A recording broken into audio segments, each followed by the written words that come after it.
ओरा, आभामंडल, ये कल्पना नहीं है। ये आसपास निर्माण हो जाने के बाद में प्रकृति भी उसके विरोध में नहीं आती। प्रकृति के विरोध में प्रकृति थोड़ी जाएगी। अभी कुछ महीने पहले की घटना है, अभी की ताजी। मैं कभी जगन्नाथपुरी नहीं गया, पता नहीं क्या उस दिन लगा कि जगन्नाथपुरी जाना चाहिए, जगन्नाथपुरी जाना चाहिए।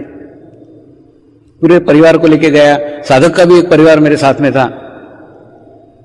और जब पुरी में पहुंचे ना, तो पुरी में भी यही वातावरण, अनाउंसमेंट कर रहे थे, पुलिस वालों ने सब मच्छी मारो लोगों को मना कर दिया था कि समुद्र में नहीं जाने का। एक रिसोर्ट के अंदर हम बैठे हुए थे और रिसोर्ट से रोज वो समुद्र किनारे जाते थे, वहां पे कोई भी नहीं था, सिर्फ मच्छी मार लोग बैठे रहते थे।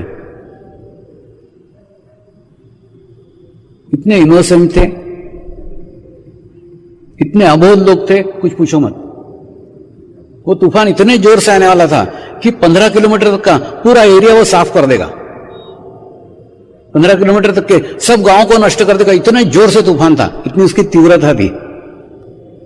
और गांव के बेचारे वो मच्छी मार लोग समुद्र किनारे से लाइन लगा के बैठे हुए थे। मैं उनको बोलता हूं घर क्यों नहीं जाते, यहां क्यों बैठे रहते हो, तूफान आने वाला है। बोले बाबा हमारा घर है ना वो तो 10 किलोमीटर है, तूफान आएगा तो हमारा पूरा गांव का गांव बह जाएगा, तो हम जी करके क्या करेंगे, इसलिए हम मरने के लिए पहले आके यहां बैठे। मैंने उनको कहा तुम पुरी की बात कर रहे हो, भारत में भी तूफान नहीं आएगा। तो बोले कैसे नहीं आएगा, टीवी पे अनाउंसमेंट कर रहे हैं, रेडियो पे कर रहे हैं, ये पुलिस वाले हमको नाव लेके नहीं जाने दे रहे हैं। इनके विश्वास करो नहीं आएगा, राह देखो ना। तो उन्होंने कहा बाबा हम तो मरने ही वाले हैं, हमारी मौत आई है, इसीलिए तो हम यहां किनारे पे आके बैठे हैं, तुम काहे को इतने दूर से गुजरात से आके यहां मरने को आए हो। मैं बोला कुछ नहीं होगा, शांति रखो, कुछ नहीं होगा। तो वो आपस में बात करते थे, बुढ़ा खुद तो मरेगा मरेगा, वो पूरे घर बार को लेके मरेगा। उन्होंने मेरे को खूब समझाया कि यहां से चले जाओ ऐसा। मैं उनको बोला मैं बिल्कुल नहीं डरता, मैं तुम्हारे साथ में रहूंगा और तुमको बताऊं कुछ नहीं आएगा। और वास्तव में तूफान आया, लेकिन वो पास से गुजर गया और बांग्लादेश में चला गया। तो फिर उनको बड़ा आश्चर्य हुआ कि आप इतने विश्वास के साथ कैसे कह रहे थे कि तूफान नहीं आएगा, टीवी पे बता रहे हैं, रेडियो पे बता रहे हैं, सब कुछ अनाउंसमेंट हो रहे हैं, सिर्फ आप ही कैसे थे जो कह रहे थे नहीं आएगा। मैंने उनको बताया अरे सीधा तो फार्मूला है, तूफान आने वाला रहता तो मैं क्यों आता। जब गुरु ने मुझे यहां पे भेजा है, इसका मतलब ही वो प्रोटेक्शन देना चाहते हैं, आपको सुरक्षा देना चाहते हैं कि वहां तूफान नहीं आए, इसलिए तो मेरे को भेजा है।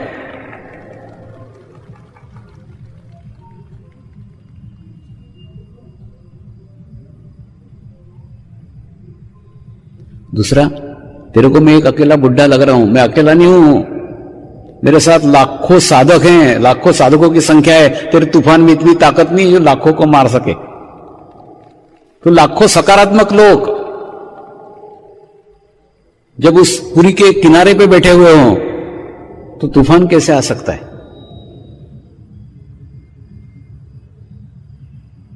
तो अगर आप ध्यान करते हो,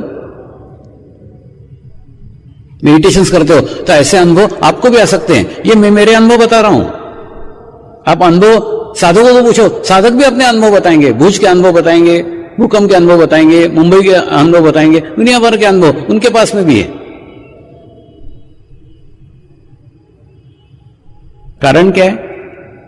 कारण एक ही है, सामूहिकता से हम लोग जुड़े हुए हैं, एक दूसरे के साथ जुड़े हुए हैं।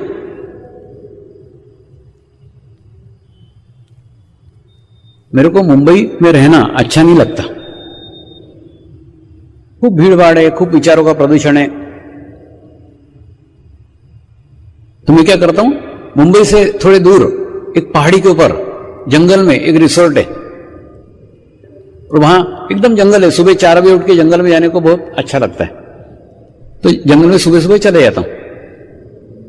एक आम का बहुत बड़ा वृक्ष है वहां पे थोड़ा ऐसा होटले ऐसा बना हुआ है, तो सुबह 4 बजे जाके वहां ध्यान करता हूं, वहां मेडिटेशन करता हूं। तो एक दिन ऐसे ही ध्यान करते बैठा था और जब सुबह जिसे आंख खुली तो देखा कि सामने 2 पति पत्नी बैठे हुए थे और उन्होंने फिर मुझसे पूछा कौन सा ध्यान कर रहे हो, क्या ध्यान है, कैसे ध्यान के ऊपर थोड़ी देर बातचीत चलती रही। एक आधा घंटा बातचीत हुई। आधा घंटा बातचीत होने के बाद में वो दोनों पति पत्नी चले गए। दूसरे दिन फिर सुबह मैं उसी झाड़ के नीचे ध्यान कर रहा था। फिर सुबह जैसे ही ध्यान में से उठा, फिर देखा तो फिर वो दोनों जने बैठे हुए थे और वो पति बहुत खुश थे, पति बहुत प्रसन्न थे। और पति बोले, स्वामी जी, मैं एक बहुत बड़े कंपनी का आईटी का प्रमुख हूं और एक प्रोग्रामिंग मैं महीनों से प्रयत्न कर रहा था, प्रयास कर रहा था कि मैं बना डालूं, लेकिन नहीं बन पा रहा था। और चमत्कार हो गया, आपको मिलके गया और 2 घंटे में हो गया। तो मैंने उसको बताया, चमत्कार वमत्कार जैसी कुछ चीज नहीं है। अरे बाबा, तू लाखों लोगों के सामूहिकता के साथ आधा घंटा रहा ना, तो तेरे अंदर तो चेंज आएगा ही, तेरे अंदर बदलाव आएगा ही। नहीं आया तो चमत्कार है, आना ही था, ये तो होना ही था। तो आप किसी सामूहिकता के साथ रहते हो, किसी कलेक्टिविटी के साथ रहते हो, तो सामूहिकता का प्रभाव आपके ऊपर तो पड़ेगा ही। तो उसके अंदर अगर आधे घंटे में प्रभाव पड़ा तो आपके ऊपर नहीं पड़ेगा। आप तो 8 दिन से बैठ रहे हैं यहां। कितना प्रभाव आना चाहिए, जीवन परिवर्तित होना चाहिए, रूपांतरित होना चाहिए, बदलाव आना चाहिए, चेंज होना चाहिए।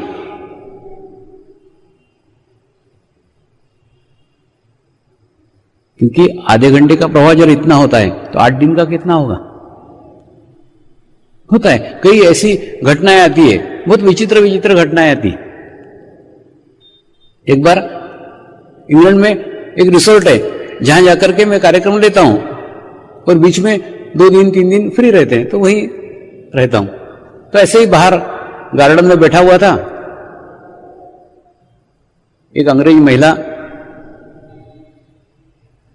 मुझे मिलने के लिए आई और आकर कहती है, स्वामी जी, मुझे गुरुओं से नफरत है, मैं गुरुओं से नफरत करती हूं, लेकिन मैं परमात्मा को पाना चाहती हूं। मैंने उसको कहा, फिर मेरे पास क्या, कोई परमात्मा के पास जा। तो बोले, लेकिन पता नहीं क्यों मेरे को ऐसा लगा कि आपके पास आना चाहिए।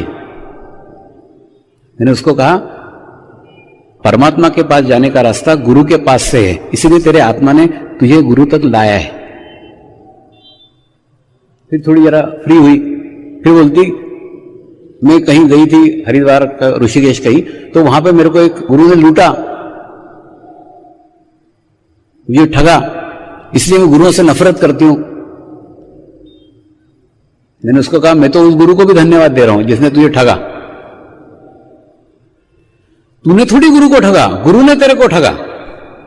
तो तूने जो कुछ गंवाया है, जो कुछ बिताया है, वो तो तूने गुरु तत्व के लिए बिताया है। उस गुरु तत्व के कारण उस दिन तुझे नकली हीरा मिला, आज तो असली हीरे तक पहुंची है। कम से कम हीरे की चाहत तो तेरे अंदर जागी। उस दिन नकली हीरे तक पहुंची, आज असली हीरे तक पहुंची। होता है कई बार किसी अच्छी जगह पहुंचने के लिए कई नकली वस्तुओं से हमें सामना करना पड़ता है, होता है, हो सकता है, लेकिन वो अपने ही दोषों के कारण है, अपनी ही स्थितियों के कारण है। अपनी स्थिति अगर अच्छी रही, संतुलित रही, तो ऐसा कुछ नहीं हो सकता। कभी कभी मुझे लगता है कि मैं तो आपके अजमेर में हीरे बांटने के लिए आया हूं, जो दे रहा हूं वो हीरा है। अब हीरा समझ करके तुम उसको संभाल करके रखो या कांच का टुकड़ा संभाल करके फेंक दो, दोनों स्थिति में मेरा कार्य तो संपन्न हो गया। क्योंकि मेरे गुरु ने मुझे केवल इतना ही कार्य दिया था, ये 1000 हीरे हैं, ये हीरा प्रत्येक को ईमानदारी से एक एक बांट के आने का, बस तेरा इतना ही रोल है, इतना ही कार्य है। ठीक उसी प्रकार से मैं भी आया हूं, प्रत्येक को एक एक एक एक एक एक बराबर दे रहा हूं, सबको दे रहा हूं। सब तक पहुंच रहा है कि नहीं, इधर भी ध्यान रख रहा हूं। इस गंगा के घाट से कोई प्यासा नहीं जाना चाहिए। तो मैं मेरा कर्तव्य, मेरा कार्य पूर्ण भाव से कर रहा हूं, लेकिन उस हीरे को संभाल के आप रखते हो या फेंकते हो, ये आपका कार्य है। मेरा कार्य तो संपन्न हो गया, मैं उसके ऊपर कुछ नहीं बोलूंगा कि आप संभाल के रखो या आप फेंक दो, आपका कार्य है। आपको रखना हो तो रखो, फेंकना हो तो फेंक दो। हम एखादे बीज को बोते हैं, तो बीज को बोने के बाद भी बीज को अंकुरित होने में, बीज को बड़ा होने में, वृद्धिगत होने में, वृक्ष बनने में समय लगता है। ठीक उसी प्रकार से ये जो बीज आपको इन 3 दिनों में मिला, उस बीज को वृक्ष करने में, वृद्धिगत करने में, बढ़ाने में आगे का कार्य आपको करना पड़ेगा। मेरे शब्दों को ध्यान से सुनो। आज आपके जीवन में कुछ भी समस्या हो, आज आपके जीवन में कुछ भी प्रॉब्लम हो, उस प्रॉब्लम को, उस समस्या को कागज पे लिख के रखो और लिख करके पूर्ण रूप से समर्पित कर दो उस सामूहिकता को, उस कलेक्टिविटी को, और कर करके 45 दिन तक ध्यान करो, 45 दिन तक मेडिटेशन करो।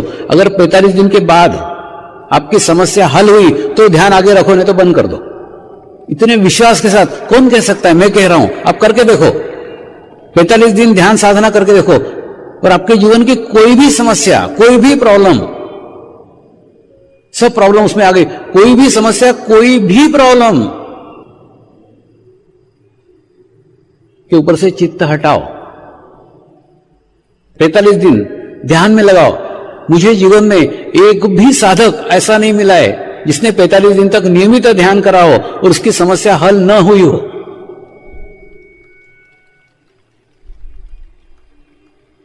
और कोई मैं आपकी समस्या नहीं हल करूंगा, मैं कोई आपकी प्रॉब्लम नहीं हल करूंगा, आपकी समस्या आप ही हल करोगे। मैं केवल आपको सामूहिकता दूंगा, कलेक्टिविटी दूंगा। मेरे सानिध्य में आप संतुलित होंगे, बैलेंस होंगे। बैलेंस व्यक्ति के प्रयत्न बैलेंस रहते हैं, उसका परिणाम बैलेंस आता है। आपके कार्य आप ही संपन्न करोगे। पीपल के झाड़ जैसा मैं केवल आपको संतुलित करने का कार्य करूंगा।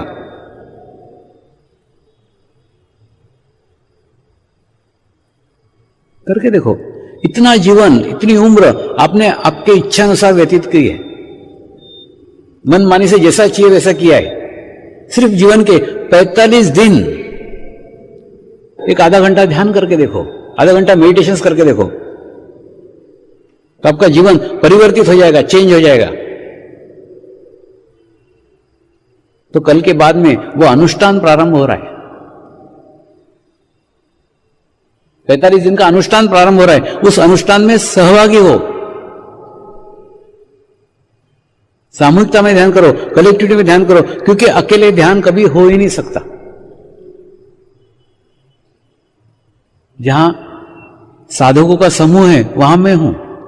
मेरा भी अस्तित्व सब लोगों में बटा हुआ है, एक एक में बटा हुआ है।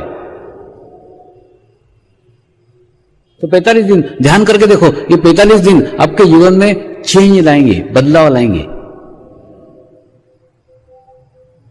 जैसे मैं पहले बोल रहा था ना, आपको ये अच्छा कार्य किसी को बताने को बताओ। अब मैं बता रहा हूं, किसी को मत बताओ, तुम्हारे तक सीमित रखो। 45 दिन आपकी पूरी एकाग्रता सिर्फ आपके ऊपर होनी चाहिए, आपके ध्यान की प्रगति के ऊपर होनी चाहिए, आपके प्रोग्रेस के ऊपर होनी चाहिए।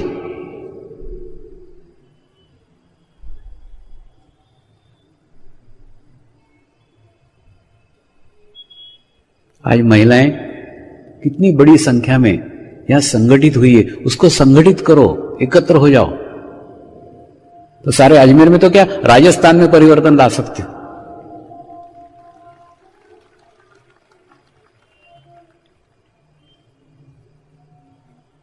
महिलाओं की एक विशेषता है, उनके हाथ से बांटने का कार्य बहुत बड़े स्तर के ऊपर होता है। करती है नहीं, होता है, क्योंकि स्वभाव हो गया है बांटना।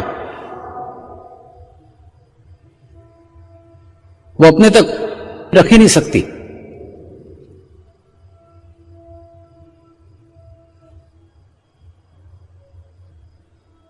आज मैं भी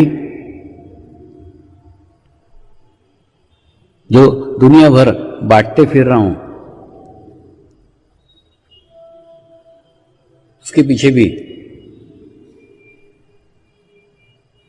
गुरु माँ का बहुत बड़ा सहारा है।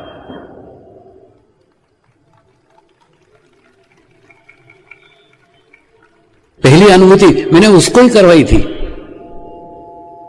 और अनुभूति कराने के बाद में उसको कहा था, अगर तेरे को लगता है कि ये अमृत, ये प्रसाद जन सामान्य तक पहुंचे, मनुष्य मात्र तक पहुंचे, तो तुझे तो परिवार संभालने की आदत ही हो गई है, अब और संभाल, मैं और बाहर जाता हूं।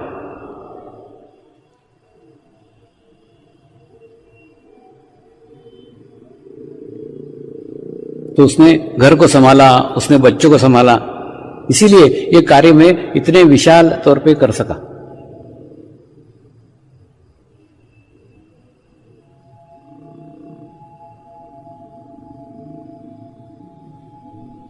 इस मार्ग में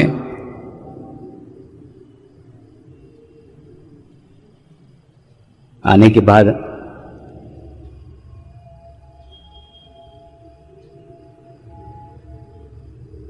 मेरी मां सदमे से ही मृत्यु को प्राप्त हुई। उसको सदमा लगा कि लड़का जंगल में चला गया, सब छोड़ के चला गया।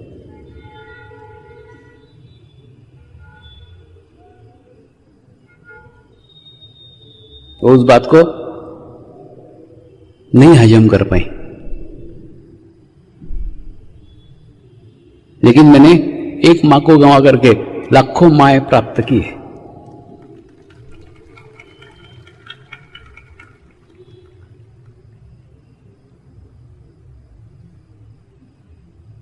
एक मां को गंवाया तो घर में गुरु मां के रूप में मुझे दूसरी मां मिल गई। मां की कमी कभी नजर नहीं आई, महसूस नहीं हुई।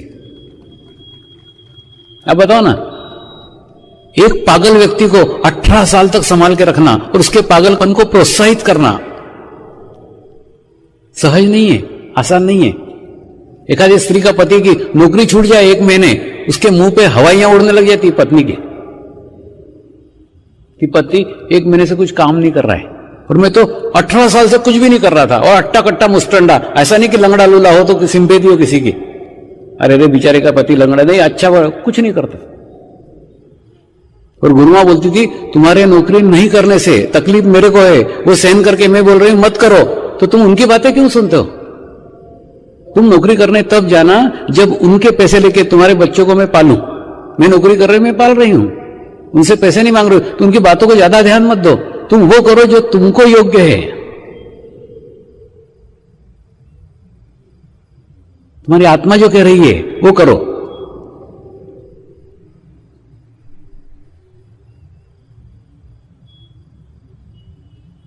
सचमुच पागल जैसे ही मेरा हाल है। कई बार साधक एकदम आखिरी स्टेज में रहते हैं, अंतिम सांसें लेते रहते हैं, अस्पताल में पड़े रहते हैं, और रात में मैं घर में चिल्लाता हूं, मैं जा रहा हूं, आज रात को मेरा आखिरी दिन है, मैं तो मर रहा हूं, आज सुबह नहीं देखूंगा। वो चिल्लाते रहता, और जब वो सवेरे ठीक होता है तो एकदम नॉर्मल हो जाता हूं।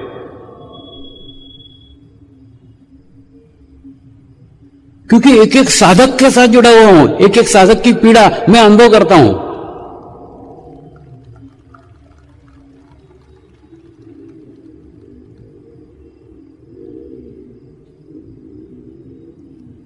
और तुम लोग तो 8 घंटे या 10 घंटे ड्यूटी पे होंगे, मैं तो 2400 घंटे ड्यूटी पे रहता हूं।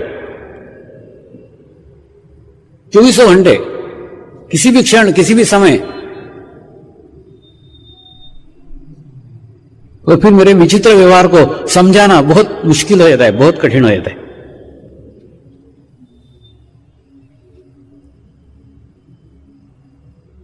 एक बार ऐसा ही हुआ था, मैं मेरे परिवार के साथ बहन के घर गया, अभी हाल ही की बात है।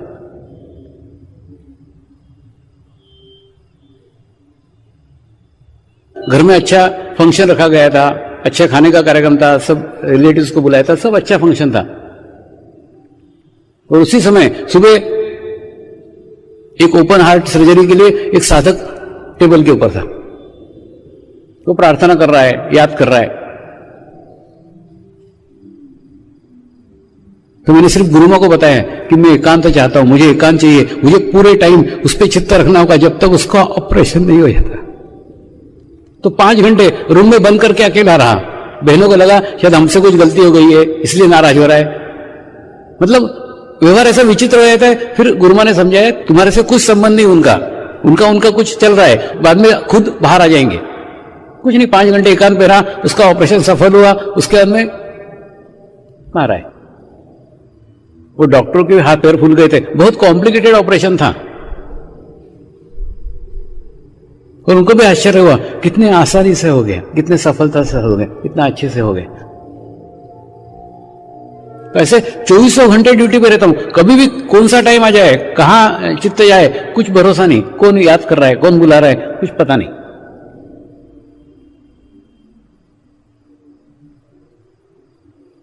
तो ऐसे पति को 24 घंटे झेलना कितना हेडेक है।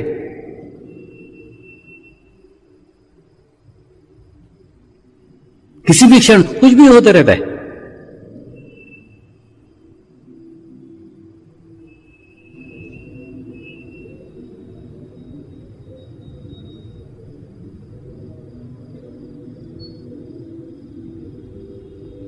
एक बहुत बड़ी सामूहिकता में मैंने अपने आप को बांट रखा है।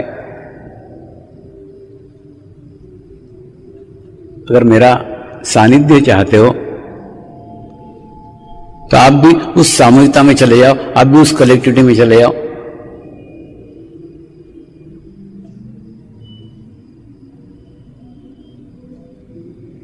कि उसी सामूहिकता में मैं भी रहता हूं।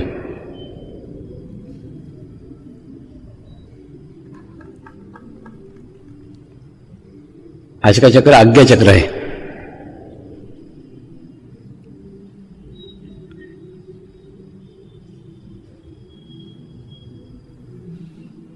आज्ञा चक्र का द्विदलीय चक्र है, यानी 2 पंखुड़ियां हैं।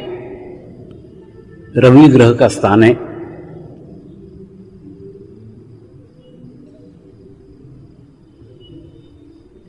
मानसिक संतुलन इसका दोष है और सद्गुरु का स्थान है।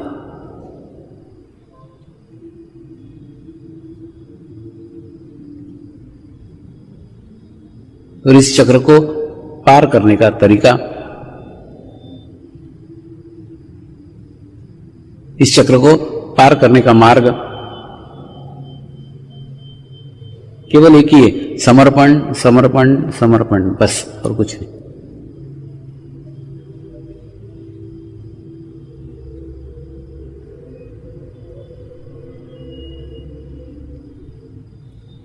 बहनें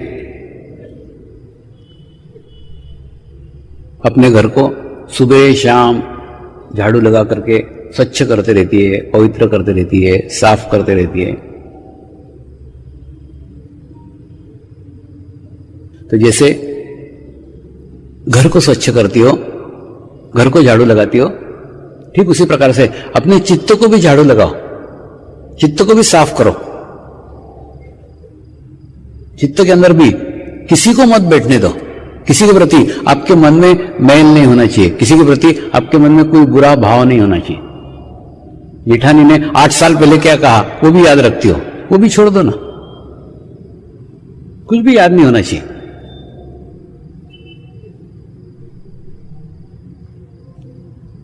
उसका सबसे आसान तरीका, एकदम आसान मार्ग आपको बताता हूं। कल इस शिविर का समापन होगा, तो कल आप जब नमस्कार करोगे तो अपना भूतकाल मुझे गुरु दक्षिणा में दे दो। गुरु दक्षिणा में आप आपका भूतकाल दे दो, भूतकाल की बीमारियां दे दो, भूतकाल के रोग दे दो, भूतकाल के दुश्मन दे दो, भूतकाल की घटनाएं दे दो, भूतकाल के बुरे प्रसंग दे दो, भूतकाल के बुरे व्यक्ति दे दो। जितना बुरा भरा हुआ है आपके अंदर, सारा भूतकाल कल मुझे सौंप दो, कल मैं तुमको स्वर्णिम भविष्य काल दूंगा।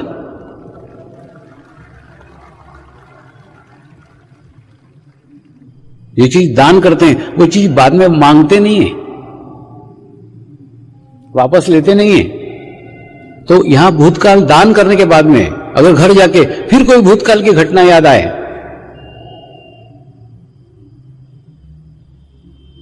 तो अपने मन को समझाओ, मैं मेरा भूतकाल स्वामी जी को दान करके आया हूं।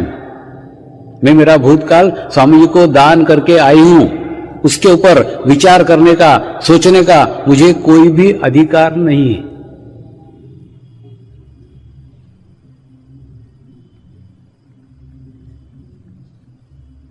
थोड़ा अभ्यास करना पड़ेगा, लेकिन अभ्यास से धीरे धीरे आप महसूस करोगे आपका भूतकाल संपूर्ण समाप्त हो गया है। क्या होता है मालूम है? पेंडुलम सरी की स्थिति है। आपने 3 इंच इधर खींचा तो 3 इंच इधर जाएगा। आपने 3 इंच भूतकाल के विचार किए तो 3 इंच भविष्यकाल के विचार आएंगे। भूतकाल के विचार आप करते हो और भविष्यकाल के विचार आपको आ जाते हैं। और फिर भूतकाल और भविष्यकाल में आप आपके ऊर्जा को नष्ट करते हो, नाश करते हो।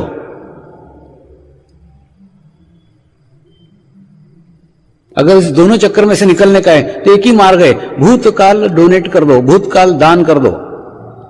तो क्या होगा? भविष्यकाल के विचार भी नहीं आएंगे, और भविष्यकाल के विचार नहीं आएंगे तो क्या होगा? मध्य में रहोगे, वर्तमान में रहोगे, और वर्तमान में रहोगे तो जो कुछ कार्य करोगे सर्वश्रेष्ठ कार्य करोगे, सर्वोत्तम कार्य करोगे, तो भविष्य खुद ब खुद उज्जवल हो जाएगा। अभी प्रॉब्लम क्या है? प्रॉब्लम ये कि हम हमारी ऊर्जा को, हम हमारी शक्ति को नष्ट कर रहे हैं भूतकाल और भविष्यकाल के विचार करने में। दूसरा,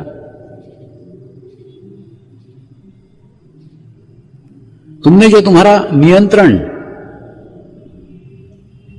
दूसरे किसी को दे के रखा है, वो नियंत्रण से मुक्त हो जाओ।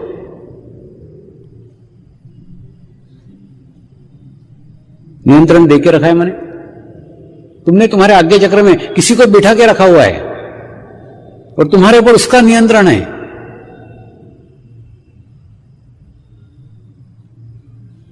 आप सज धज के एक आधी शादी के पार्टी में जाती हो और उस पार्टी में जो आज्ञा चक्र में बैठा हुआ व्यक्ति है वो देखने के बाद में आप हरी पीली काली नीली होने लग जाती हो। सारा साज श्रृंगार खराब हो जाता है क्योंकि उस व्यक्ति को वहां पार्टी में देख लिया, बस तुमको उससे इतनी नफरत है कि उसको देखते बराबर आप इनबैलेंस हो जाती हो, असंतुलित हो जाती हो या असंतुलित हो जाते हो। आप क्या करते हो मालूम है? भगवान को तो कभी सभी याद करते हो, दुश्मन को रोज याद करते हो, रोज उसको अगरबत्ती दिखाते हो कोनाड़े में बिठा करके, रोज उसको याद करते हो।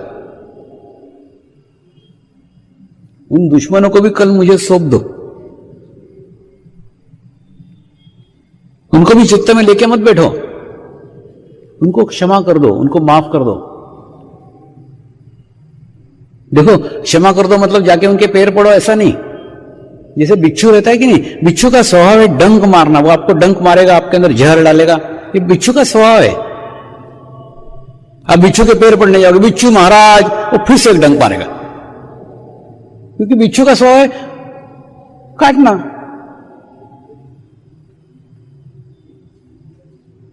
तो आप उसके पैर पड़ने मत जाओ, आप उसको चित्त से निकाल कर फेंक दो, चित्त से छोड़ दो। निकालोगे तो बचोगे, नहीं निकालोगे तो बिच्छू के जहर से ही मृत्यु होगी।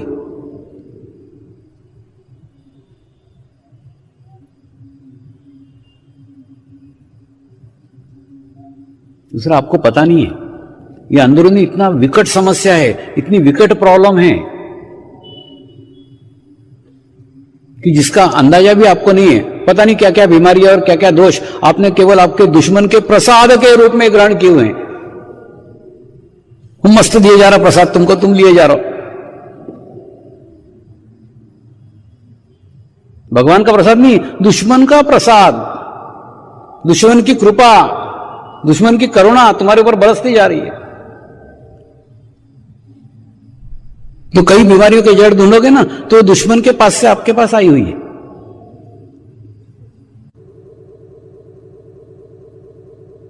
Thanks for watching. Like, Comments share, and Subscribe.